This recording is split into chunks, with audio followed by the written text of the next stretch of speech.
आंदोलन सुरू आहे। आम्ही काहीही झालं तरी त्याच्या घरात घुसणार अशी भूमिका या आंदोलकांनी घेतलेली आहे। आधी शिवरायांबद्दल बरळला, त्यानंतर डॉक्टर बाबासाहेब आंबेडकरांबद्दल बरळला।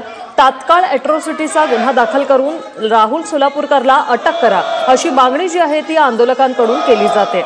तर पोलिसांच्या सुरक्षेवर देखील प्रश्नचिन्ह उपस्थित करण्यात आलेलं आहे। राहुल सोलापूरकर सारख्या माणसाला सुरक्षा पुरवू नका, तुम्ही त्याला पाठीशी घालताय का असा सवाल या आंदोलकांनी उपस्थित केलेला आहे।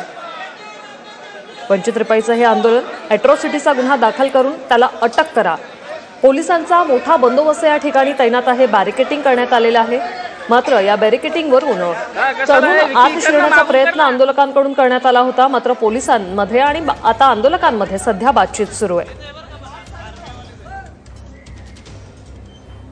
हल्ला बोल अशा घोषणाबाजी ज्या आहेत त्या आंदोलकांकडून सध्या करण्यात आलेल्या आहेत। राहुल सोलापूरकरला सुरक्षा पुरवू नका, त्याला अटक करा। बाबासाहेबांबद्दल बोलण्याचा त्याला काही अधिकार नाही अशी भावना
आपल्या सोबत आहेत लक्ष्मण। आपण पाहतोय हल्ला बोल अशी जोरदार घोषणाबाजी आंदोलकांकडून केली जाते आणि आजच्या आज मुख्यमंत्र्यांनी गुन्हा दाखल करावा अशी देखील प्रमुख मागणी आहे। काय सांगाल?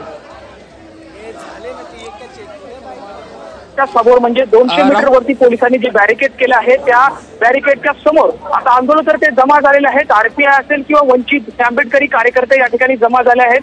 जोरदार घोषणाबाजी ही जोरदार घोषणाबाजी ही या कार्यकर्त्यांकडून करण्यात येत आहे। सोलापूरकरवरती गुन्हा दाखल करावा अशी त्यांच्याकडून ही मागणी करण्यात येत आहे। आरपीआयचे सर्व कार्यकर्ते झेंडे घेऊन या ठिकाणी आलेले आहेत, बॅरिकेडवरती चढून ही खरं तर घोषणाबाजी करत आहेत। राहुल सोलापूरकरवरती गुन्हा दाखल करावा अशी त्यांची मागणी आहे। सर्व